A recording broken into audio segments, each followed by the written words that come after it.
Thank you for joining me today. I'm James Derrick, president of Smedley Financial Services.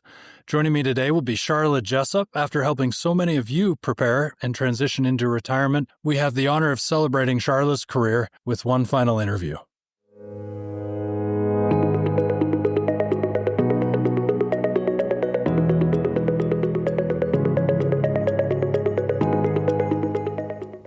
Welcome to the SFS Power Up Wealth podcast, where we provide impactful insight and expert opinions on timeless financial principles and timely investment topics, preparing you to make smarter decisions with your money.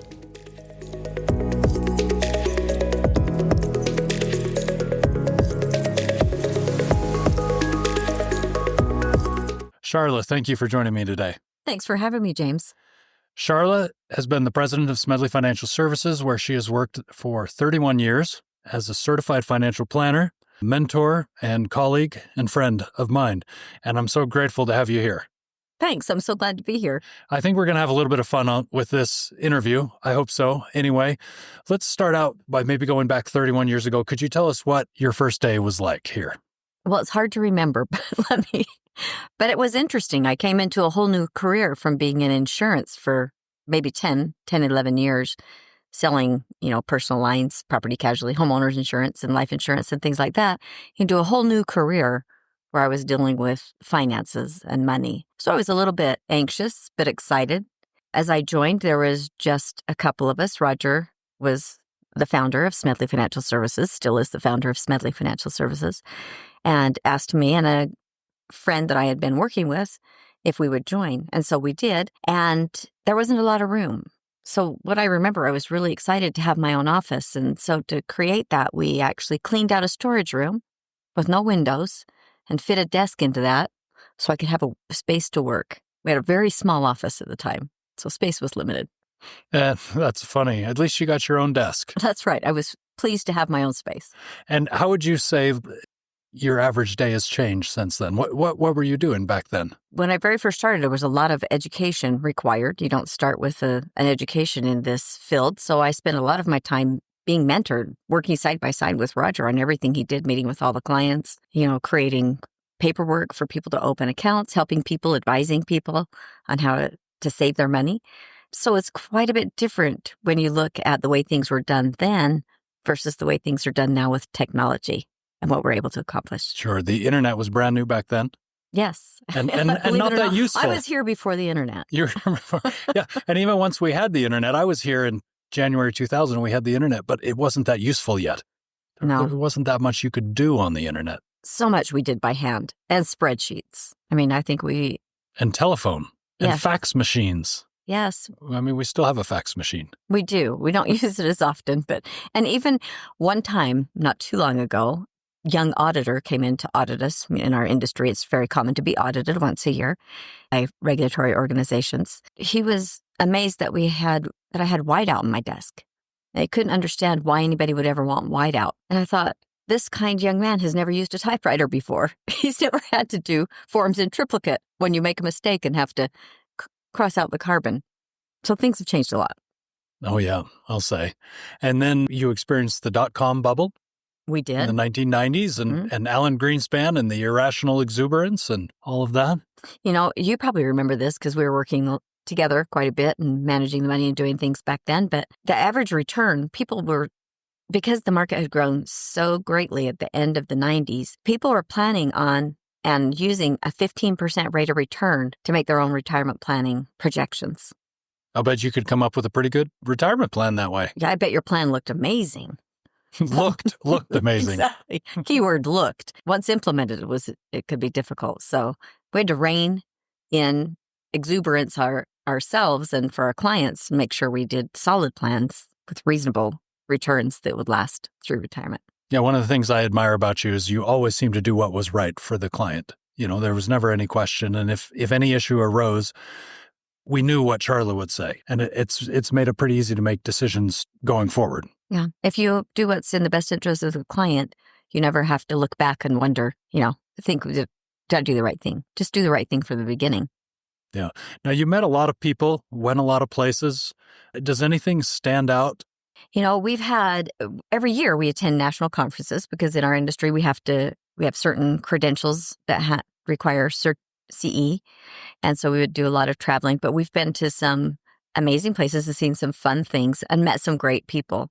So at some of the national conferences, I've had the opportunity to meet President Bush, George W. Bush, and I've met Peyton Manning and Condoleezza Rice and Martin Short, and the list goes on, and seen some pretty interesting sides to people that you didn't really know existed. Andre Agassi was more recent, someone who we listened to speak and were introduced to, and it was just a different side of him than I had ever imagined. Yeah, that's fun. Really fun. What about places you've been? Any unusual places that you went that you mentioned? Well, one that if you bring that up, you know what has to come to mind. When James and I were doing a presentation for some other advisors back in North Carolina area, we got to go to a place that was on diners, drive-ins, and dives. And this wasn't one of the nice places. It was a dive. The dive, it was for the sure. Dive. The biggest dive. An advisor took us there and thought, this is going to be so fun. And I remember you go through a buffet-style line to order your hamburger or whatever you were going to get. And I remember just thinking, really, this is what we're going to eat? I'm not a food snob, but I really felt like one at that time. Yeah, you know what I remember also from that trip is that we had time to drive by Biltmore, the largest house in America, but we didn't have time to go in. So I've been dying to go back for 20 years. I don't know if it's the same after the flood last year. How much of that got damaged? Yeah, they had the hurricane come through, and I'm sure they're rebuilding, but I've just been wanting to go back ever since. Yeah, it would be But that was 20 years ago. Seems like yesterday. That's the interesting thing about, and I think people who are at the same stage that I am would say, it's so interesting to think all these things that have gone on, and it doesn't seem that long ago. It seems like it was just not that long ago. So many things that I was telling you earlier, I can't even remember all the things that I've seen and all the places I've gone to. Yeah, I remember my mom's mom, who's now passed away. I asked her about recessions, and she goes, I've seen so many in my life. She lived to be 99 years old. She goes, I've seen so many. They just come and go. And I thought, wow, like they feel like make it or break it for me, being an investment professional. But I admired how she, maybe with age, had taken a step back and just very calmly acknowledged, yeah, that's life, ups and downs. And it's a great perspective. I've actually watched our clients go through that.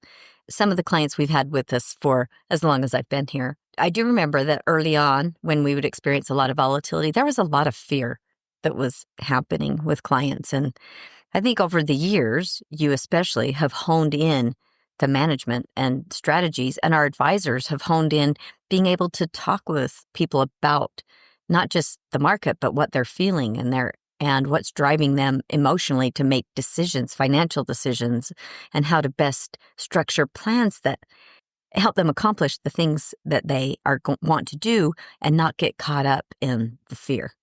Yeah, the whole behavioral finance area as a field of study is somewhat new. And certainly even when the ideas came out, people were like, oh yeah, overconfidence, fear, that makes sense.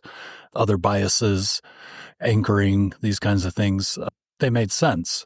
But what do you do with them? And I feel like we have gotten better at incorporating them into the plans and into the money management. But I also think people have gotten smarter. And I don't know if you feel that way, but I feel that way about our clients. Like people are just well-informed now. They are well-informed, so maybe things aren't quite as fearful to them. When you just hear it in the news, now we have news at our fingertips, information all day long, which in some regards can be a problem. It can people be are too much focusing news too sometimes, much. yeah. But on the other hand, it keeps people have a feeling of what's going on or a sense of what's happening in the markets and with their money. And I think a lot of our clients, because they've been with us a long time, don't get caught up in the short-term issues. Yeah, because if you get caught up in the short-term issues, like this year is a prime example of how crazy it can get in a short period of time in the market, just driven by, fear. Oh, sure. Early February, there was no reason to sell. But that was the moment to sell, if you were going to. And, the 1st of April was the moment to buy, but who could think of a reason to buy? I've seen that repeat so many times over the years, and I think I've learned a lot. And those who have made mistakes, they also learn, most of them. Yeah, I think that. Nearly all of them at some point learn the lesson. I agree. I think most of them have been around long enough that they understand it. Yeah. The younger people who are just coming in are 10 times more resilient. Sharla, could you take us through 2008? It's been a long time since we've had a real recession, and there's no doubt at some point we will. Take us through what that was like, because that was a financially scary time. It was harsh. That's what comes to mind when I think of it. It was a really hard time, not only for us, but for our clients and for our country in general, and probably around the world. And for those who aren't familiar and don't remember, that was the beginning of the financial crisis, which started off when Michael and I had actually been studying, taking a course, and we were down in Palm Springs, California. And that's when the news broke that the Lehman Brothers had gone under, and then Bear Stearns, the issue with Bear Stearns. And then one that really impacted our clients and us directly was when the money market that we were using broke a buck.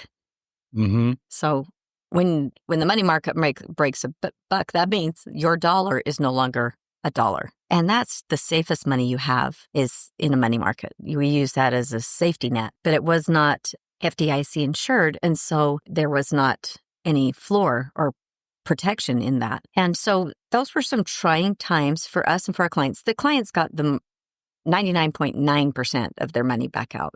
So over time, they were able to resolve and fix it out. But it was pretty. The stock market was far more volatile at the moment, actually. Oh, yeah. We're worrying about the fact that somebody's money is worth 99.9% of what it was when the market had dropped, was dropping 50%. Yeah, 50%. That was a good way to put it in perspective. So what that's taught us, first of all, going through that gave us a different perspective as advisors and as money managers. And I know it gave our clients a different perspective because it was really volatile and you couldn't get away from the negative news. I mean, people were losing their jobs. Companies were closing down. People were losing their homes. The government was doing bailouts and it was like $800-900 billion bailouts. And at the time, that was a lot of money. 2020 put that to shame with $5 trillion in bailouts, and free money. But at the time, those massive bailouts to the automakers and the finance companies were incredible. And people kept saying, well, the only people smart enough to get us out of this are the people who got us into it. That's a scary thought. It was. Very scary. But, the reality is the clients who had a good plan where we had money that was shored up, even though it was tied up for a bit, it was still pretty safe compared to what was going on in the market. But we had different levels of risk based on when they were going to need their money. So the people who we were using that plan with and who were following that, they came out fine. They came out of it fine. It was really hard for them in the midst of the plan, in the middle. And it was important for us to stay focused on the long term and help them stay focused on the long term. Yeah, it's interesting because we talk so much about the long term and we just throw it out there all the time. But it is a really significant couple of words because as bad as 2008 was, you go back and you look at a chart of the S&P 500 index and you'll see like 2008 was a big deal, but the recovery from 2009 all the way to 2025, where we are today, is so much larger. And I don't want to jinx us or anything like that, but just the point is that over a 15 to 20 year period of time, the market really has risen and recovered from hard times. And no doubt if we have hard times in the future, we'll continue to try to focus on the long term. The market always recovers. I think that is words of wisdom that people should take to heart, is that the market always recovers. What about preparing for your retirement? Has anything surprised you? Because I know around here, like I've been surprised at how much work it is to take over. Yeah. So tell me what surprised you. What surprised me is how difficult it is to pull myself away from what's going on, the day-to-day, the clients, my work family. That sounds odd, but when you're with people 8 hours a day, 5 days a week, or something like that, you become part of a different kind of family. So starting to separate or disengage from that has been really hard from the clients. Some of the most rewarding times I've had that I've experienced in my career is when I hear from a client, we were able to retire and do this for ourselves and this for our children and this for our grandchildren and do this bucket list item because of what you did for us, because we came to Smedley Financial, because you helped us out. Not me personally, but because of Smedley Financial Services. There isn't a greater reward than that. Yeah, we do have an excellent team here, and it is a beautiful thing when money becomes more than just money, but it to people helps them fulfill some of their dreams. On the flip side, I'm a little bit worried, to be honest. When people would talk to me about retiring and I would ask them what they're going to do and all the exciting things they were looking forward to. Now I'm in that seat and I'm thinking, okay, what am I going to do with my time? And my husband and I are both really excited. We have some things lined up and we're excited to have time to spend with our grandkids and our family and to travel together and do things that we want. But it's a lot to think about that you're going to have every day to do what you want. Yeah, you do have a lot of interests. Share with us some of the fun things you enjoy doing outside of work. Well, we are very outdoors people, so we love anything water. Paddleboarding, our children all have paddleboarding things, bike riding. Rich and I have been real enthusiasts of mountain biking and road biking and things like that. So we love being outdoors. As we've aged, we haven't been able to do as many things as we used to do. So we're kind of changing that. We're looking forward this year to spending a lot of time up in the Wyoming area, doing some whitewater rafting and hiking and biking. That sounds really nice, especially because it's been so hot here. I know. It'd be nice to get up there. It's just beautiful country. We're looking forward to it. And one final question before we let you go. What final advice, financial or not financial, would you give to clients and those listening? To everyone, I would say, save as much as you can. Live a balanced life, but save as much as you can because you cannot go back and make up years when you didn't save. You lose that compound interest over time, and you will be better off in the future and for retirement if you will make saving not only a habit, but a number one goal. And then also invest and stay invested. Come up with a plan, design your plan, and stick with your plan. That's going to be your compass to getting where you want to go. Without it, it's going to be difficult to make it. Well, I can tell you and everybody listening that Sharla does a good job of both of these. I've seen over the years. She's been a great example, and I'm truly, truly going to miss you. And I want to have you back for more podcasts, and I'm back in the office anytime. Thanks, James. I can get you. I'm going to miss you as well. Going to miss Smedley. Thanks.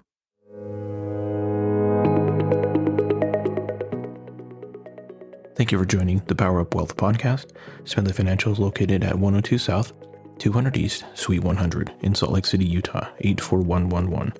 Call us today at 800-748-4788. You can also find us on the web at smedleyfinancial.com, Facebook, Instagram, Twitter, and LinkedIn. The views expressed are Smedley Financial's and should not be construed directly or indirectly as an offer to buy or sell any securities or services mentioned herein. Investing is subject to risks, including loss of principal invested. Past performance is not a guarantee of future results. No strategy can assure a profit nor protect against loss. Please note that individual situations can vary. Therefore, the information should only be relied upon when coordinated with individual professional advice. Securities offered through Osaic Wealth, Inc., member FINRA SIPC. Investment advisory services offered through Smedley Financial Services, Inc. Osaic Wealth is separately owned, and other entities and or marketing names, products, or services referenced here are independent of Osaic Wealth.